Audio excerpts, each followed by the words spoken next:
is demanding, is expecting from this particular company. Okay? Communications. The communications to the customer, that's important, but the most important thing is how does the customer want to be communicated to? In what fashion, how frequency, what is being said, et cetera, et cetera. So the orientation is the customer's orientation and not the fact that we have a marketing thing. So the point is that metrics then are established to measure how effective am I communicating to my customer as the way the customer wants to be communicated to. All right? If the customer, and this is a classic example. So not how well we think we're doing. No.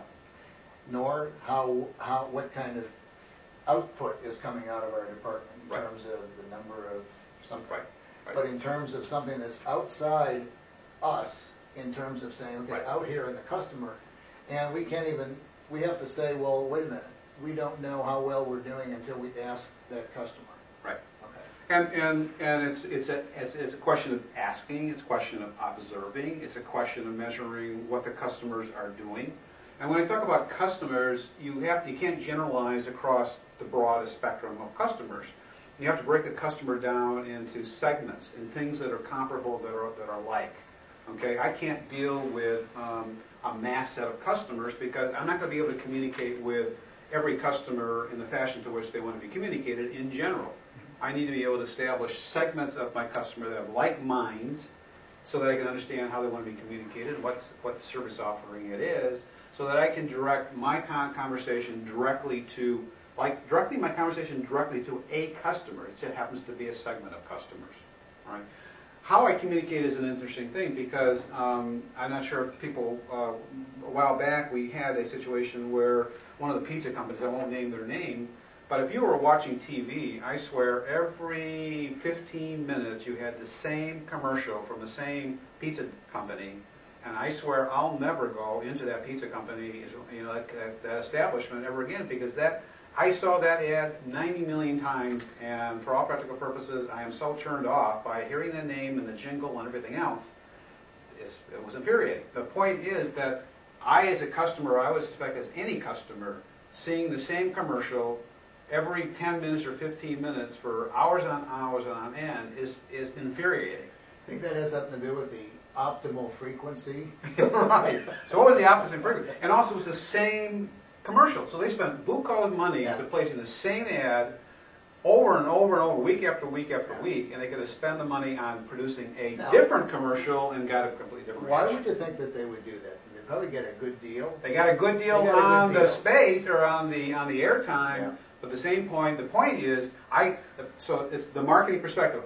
This is the measurement. I got a good deal on placing a TV ad 5,000 times. Yeah. Okay, that's great, but the point is the effect on the customer was negative.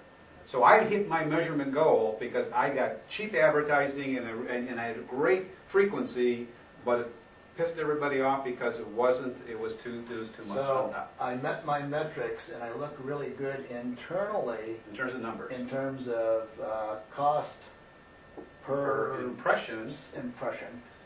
But when I go out here, what I don't know, because I never asked and I didn't find out, is what the unintended side effect. Exactly.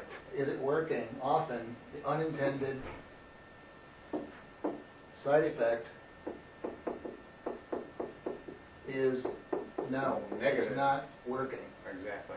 Exactly. Yep. Okay. And have we seen this happen before, or is this a rare thing? Unfortunately, we see it too many times. See it all the time. Right. Right. And the point is that it's not rocket science, but the point is that you can. This is a 2-week period of time. Measure someplace in the middle, for God's sakes. And what was the brand? The what? I can't say. Why not? Because it's actually could be a potential client that we want to be able to work with. You know who you are, or you all do it and think you are. Okay, but anyways, but that's again a perfect example of I met my goal, but the outcome, the results were negative. Negative. At least in terms of me, and I suspect most other people as well. Yeah. So that's coming back to the idea of just metrics. There's great bias towards using the ones that you already have You're able to set it up, you know what you can hit, so you kind of make sure it doesn't get too much out of bounds. You make sure that what the metric is basically up to the experts, which means that it's the people in here as opposed to this is what the experts are. Customers should basically say, here's what metric is meaningful to me. Here's what I find important. In message testing that we've done, and I just recently saw another one that I can mention. It was a Comcast ad. And Comcast, it wasn't an ad, it was a letter from the guy who's responsible for customer relations saying, here's a letter to our customers, and it's on their website. Here's all the things that we have done, for you to improve our customer satisfaction, customer service. Right. And there was one, and I forgot what it was, but it's funny that I forget the good one. It was a good one. It basically said, and I'd read that and I'd go, okay, well that's good. And then the next one was, we're adding 11,000 more customer service people. And I'd go, and the point of it is, if he kept going and just said, this is going to cut down the average wait time to less than 1 minute for your calls.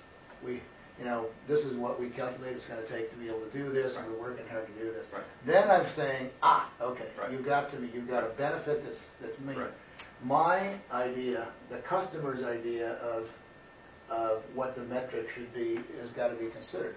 Now, if it's an internal metric, for example, advertising saying to the marketing guy, this is the marketing guy, this is the advertising guy who reports to him. He wants to know in terms of what is important to him, because what marketing has to deliver to the organization as it comes through the contributions. And so he's got to say, I'm the external person, I'll decide what's important to me, you don't tell me. So at all